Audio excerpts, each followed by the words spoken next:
Maraming salamat, Mr. Chair.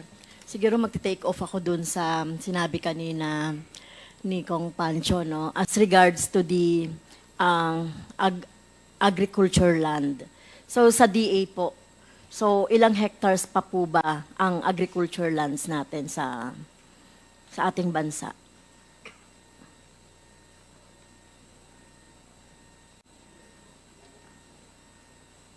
Sa kabuuan, kasi dapat alam niyo po ito. Meron po ba tayong ano nun?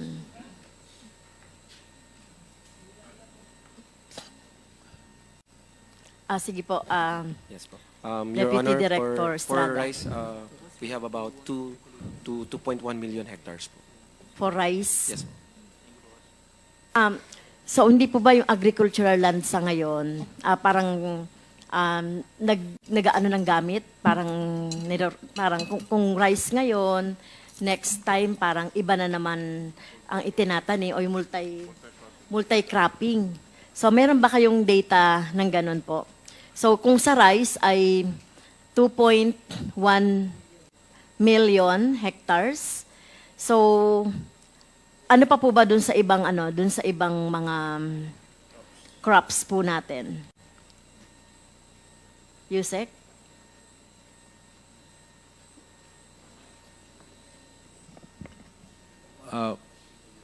Mr. Chair, these numbers vary as time goes by.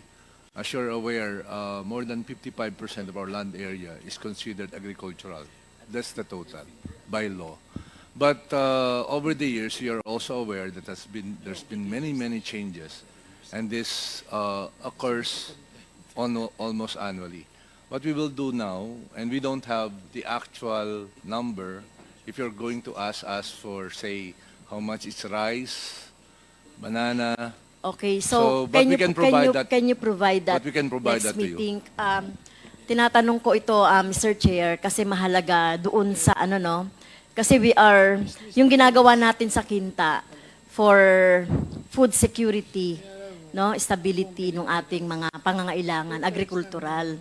Kaya kung meron tayong inventory, kailangan we start with the inventory, no, kung ano yung mga natataniman pa, kung ano yung hindi.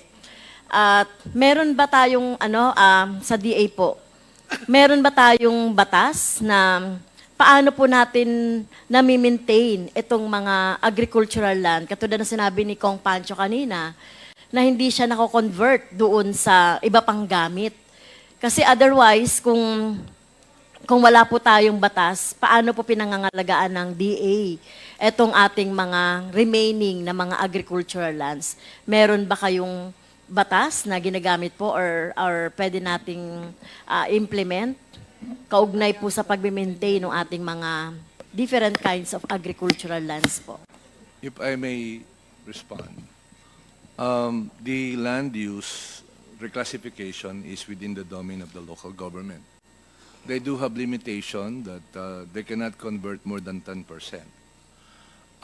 Pero pag titignan po natin yung, and of course, we'd like to inform you as well, that in the process of land conversion now, even yung agricultural land po na sakop ng Department of Agrarian Reform, tinanggal na ho sa amin yung concurrent capacity. Therefore, we don't have to concur now. Kasi nga po, mandate po ito ng local government, yung land conversion.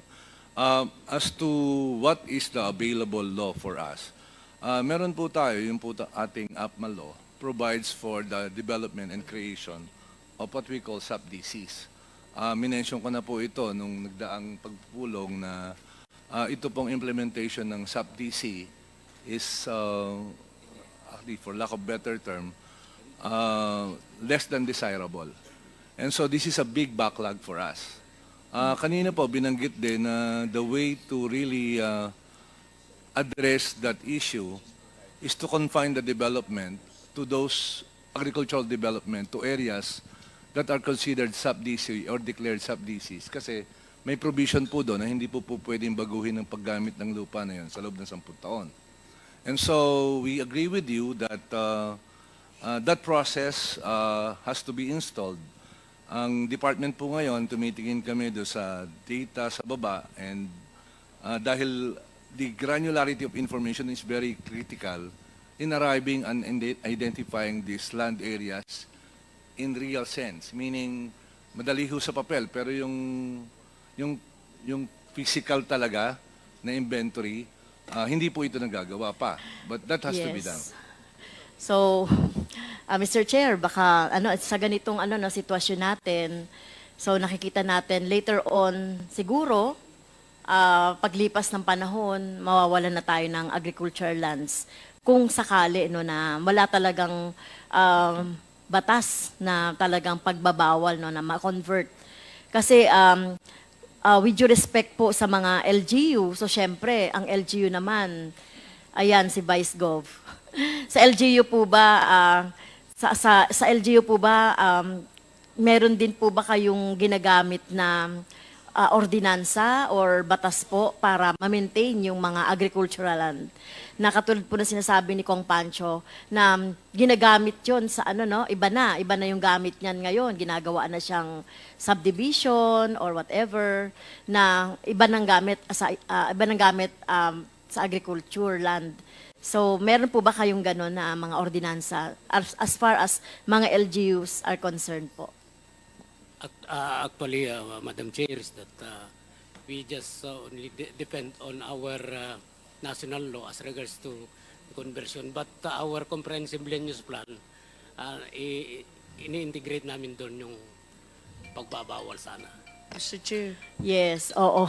Yung pagbabawal. pwede paki-request lang po siya na medyo louder. Sige, Magsalita pakilakasan lang po, malakas. Vice Gov. Pakilapit po yung mic. Yes, as with respect to the conversion, we just only depend on the national law. But in the revision of our comprehensive land use plan, we integrate there that it should not be, conversion should be prohibited. But, Conversion should be prohibited po, Vice yes, sa Gov. comprehensive land use plan namin. Okay. So, yun po, pwedeng sa natin, Mr. Chair, yung ating batas talaga na madiinan talaga yung it's high time. Kasi, Mr. Chair, ilang congresses na yata, yung land conversion law ay hindi na-approve, as to law, di ba, yung land conversion. So, sige, Vice Gov. Ang nangyayari kasi actually is that they just backfill the area without asking permission from the LGU. At pagka in the long run, magiging mataas na yan, hindi na pwedeng bukirin, hindi na maabot ng tubig, kaya napipilitan na hindi na namin natataniman yan. At makikita na lang namin na commercial buildings na ang nakalagay ito. Ganun ang actual na nangyayari, ma'am. Happening Yes, okay. Sige, Chair. Momo, Garin, Revilla, do you have questions for NFA? None? Oh, NFA? NFA? You have for NFA? He has a meeting, so he has been here since 9:30. Yeah, I have questions, Mr. Chair, and I think the NFA administrator can delegate it to somebody else. Do you have anybody? With the indulgence of the chair, I wouldn't allow him to be off this meeting. Ang stricto. Sorry, sir. Alis na ba ang Okay. NFA? So, may You can tanong din continue, po ako Castro. sa NFA.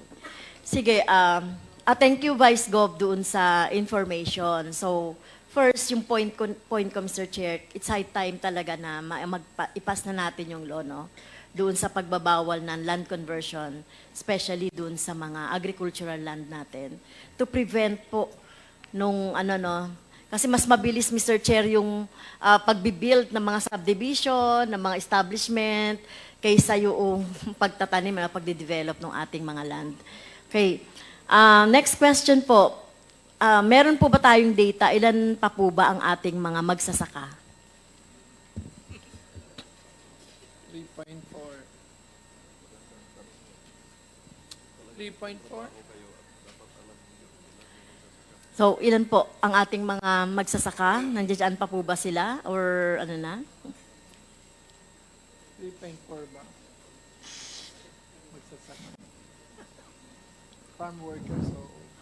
Yung mga, hindi, meron tayong mga magsasaka, mga farm workers, di ba? Merong ganong mga category.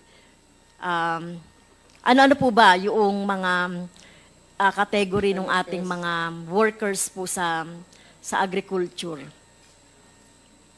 So meron tayong yung ano lang ano yung magsasaka na kanila po yung pag-aari ng sinasaka nila, yung nakikisaka o yung mga workers po na nag-aani, na maglulupak or whatever. Meron po ba tayong ganong ano?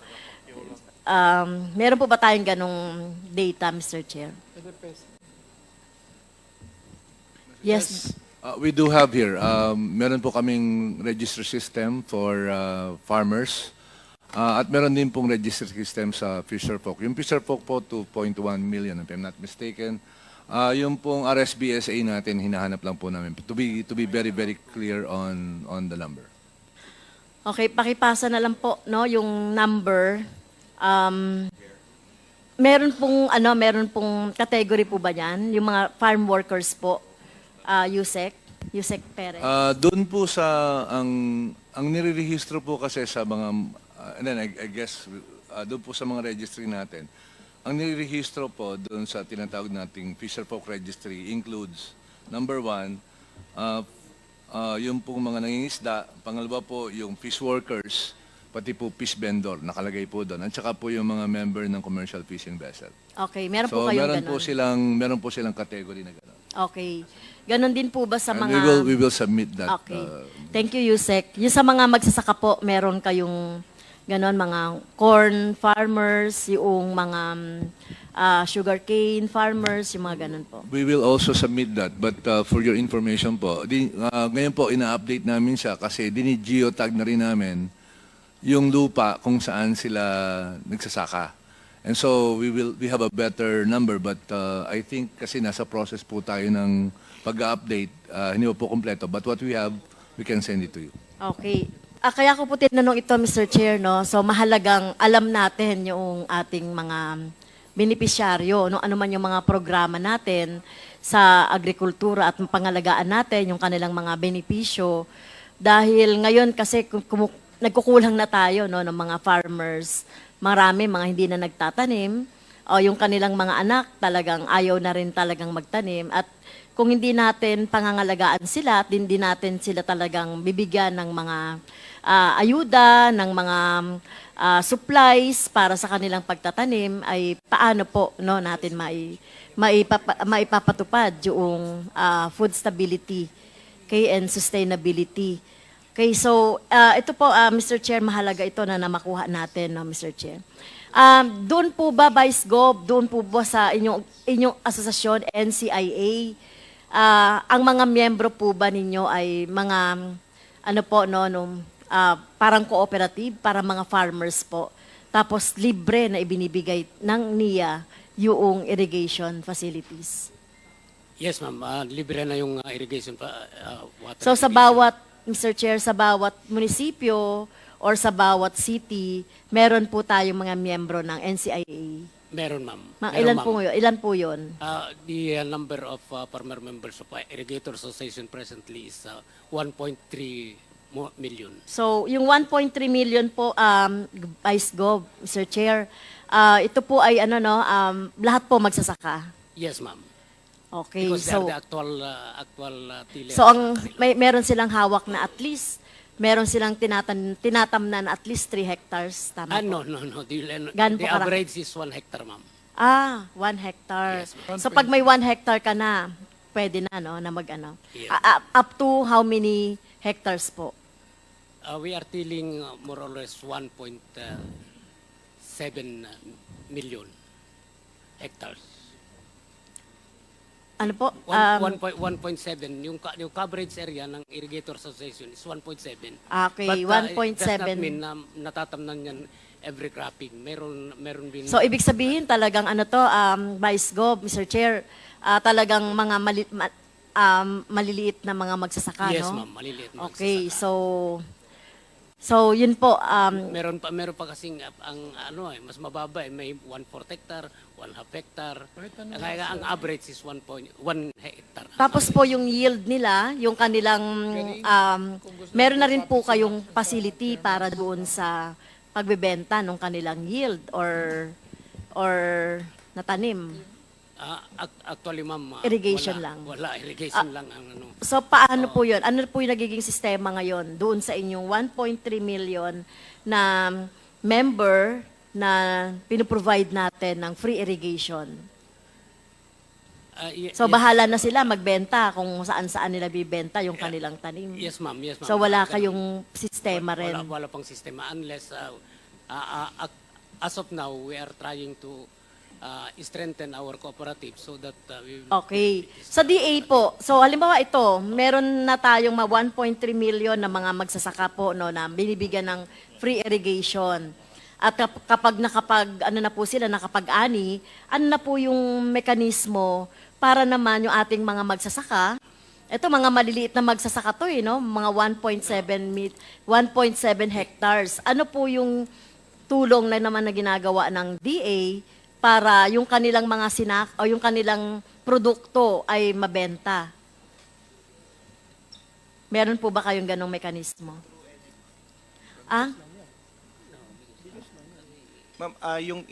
Mr. Chair, yung interventions kasi ng DA, yung sinasabi ng NIA na pagka gantong number of areas, actually, kapartner po sila ng DA kasi kami po ang nagbibigay ng binhe, kami nagbibigay ng mga So, after organic po na fertilizer. makapag-ani na sila, ano na po yung tulong ng DA doon?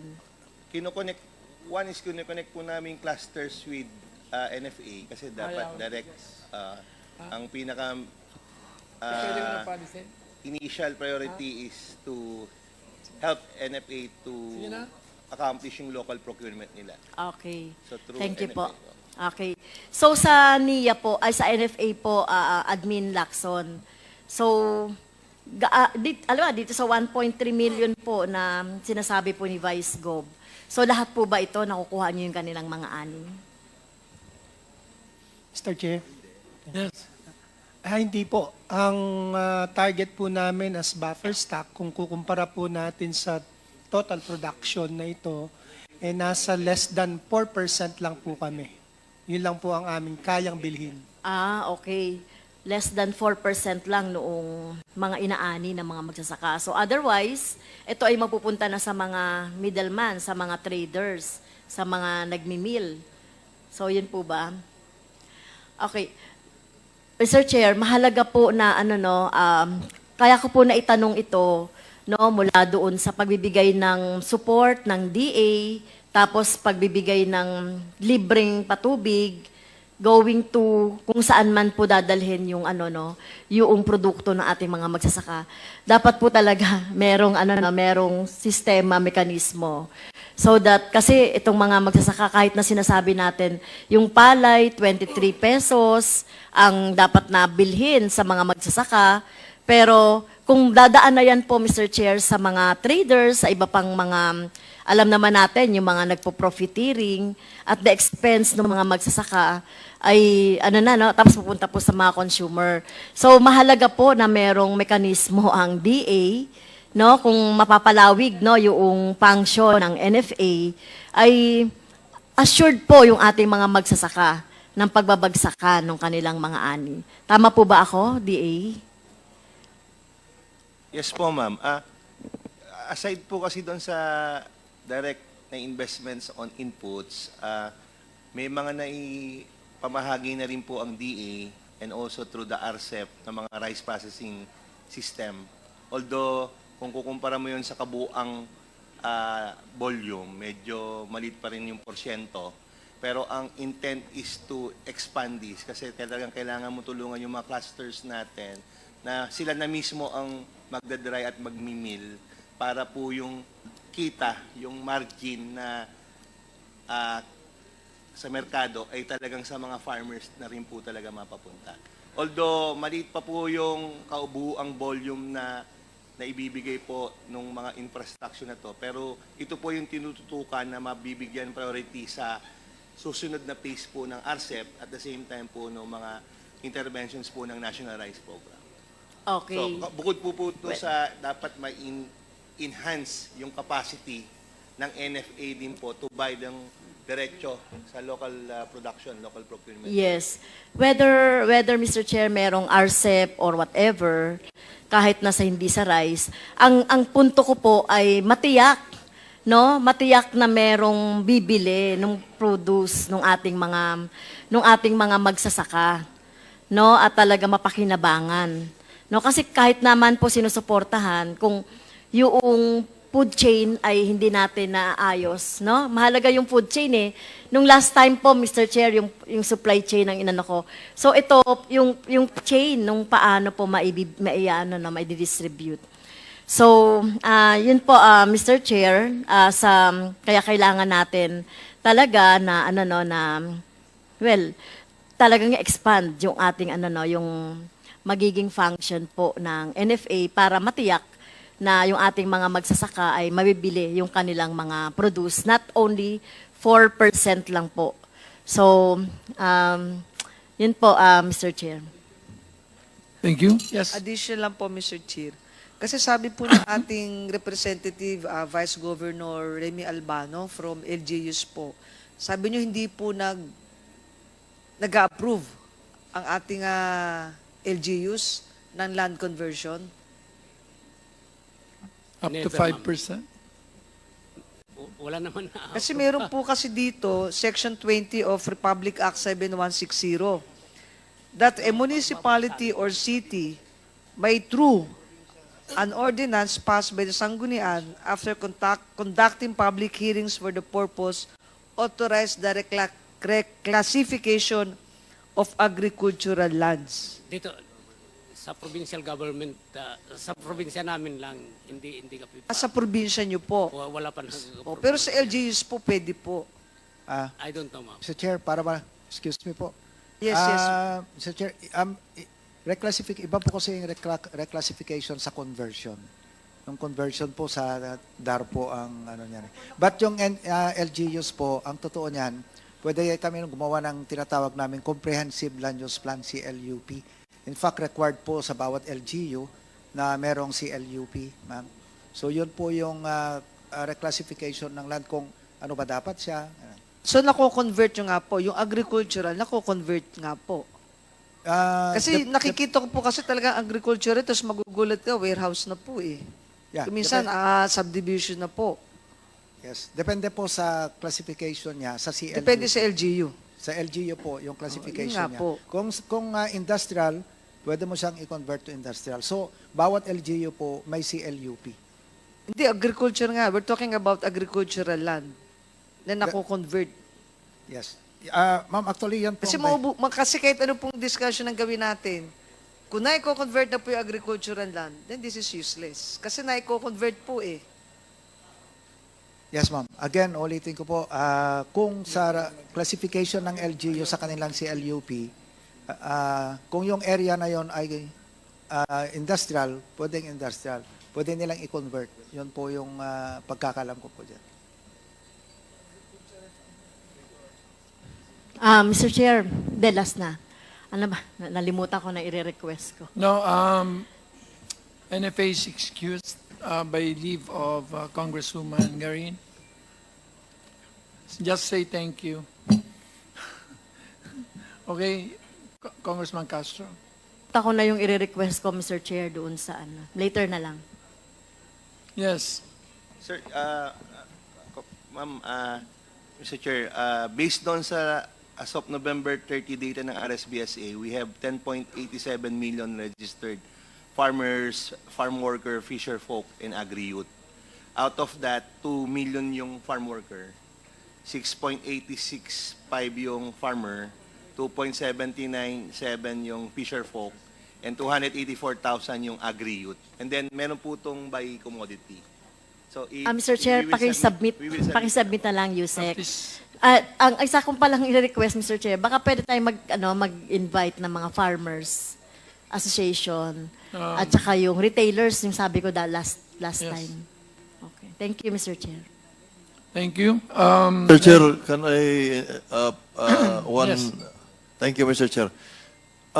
Can I ask, Mr. Chair, DA, Papaano po at sino po yung nag-identify nung mga data na yan? Is it the PSA or Department of Agriculture? Sir, it's DA in coordination with the LGU. May mga documents na hinihingi doon sa mga nagpapa-register and nagpapa-update po. Plus, there's, I think, required two certification of signature. Hindi ko lang po alam yung ano. We will provide the exact criteria and process po sa committee.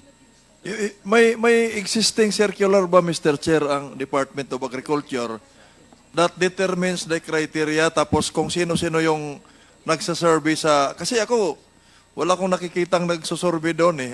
Kaya tinatanong ko, sino bang nag-conduct ng survey na yan? Taga Municipal Agriculture Office? Magkasama po sila with, Mr. Chair, with the DA regional offices. At may memorandum order po si Secretary on this po. Maybe may request Mr. Chair na A copy? mag-sample tayo region kung sino-sino yung nag-conduct. Just to be able to ascertain na tama yung datos na yan. Yes, Thank you, Mr. Chair. Very much welcome, Mr. Chair. Comsec, please take note. Okay. Congressman Momo? Thank you, Mr. Chairman. I would like to direct my question to National Irrigation Administration. Based on your presentation, can you please explain to us the difference between develop, firm up, and operational areas? Mr. Chair. Yun pong develop, ito po yung total na na-develop ng NIA out of the 3.2 potentially irrigable area. Kaya yung pong tinatanong din kanina na agricultural land, ma'am, ang base doon sa National Irrigation Master Plan ng NIA, 3.2 million hectares yung potentially na yung agriculture pa natin. But when we found out nasa 3% lang yung kinonsider nilang slope, in-increase namin into 30%, nakakuha pa po kami ng 900,000 plus hectares. So, all in all, meron po tayong 4 million na potentially sa buong Pilipinas po. And out of that 4 million, Sir Chair, ang na-develop po ng NIA is 1.7 million hectares. And out of that 1.7 hectares, ang gumagana lamang po is 1.2, sir. 1.2. Ito po yung program area na tinatawag namin. Ito lang yung kaya naming patubigan. And ang firm up service area, meaning yung natitira na talagang natitira pa, na may development ng irigasyon is 1.5 million. But of that 1.5 million, kaya sabi rin ni Congressman Dago kanina, hindi naman talaga napapatubigan lahat.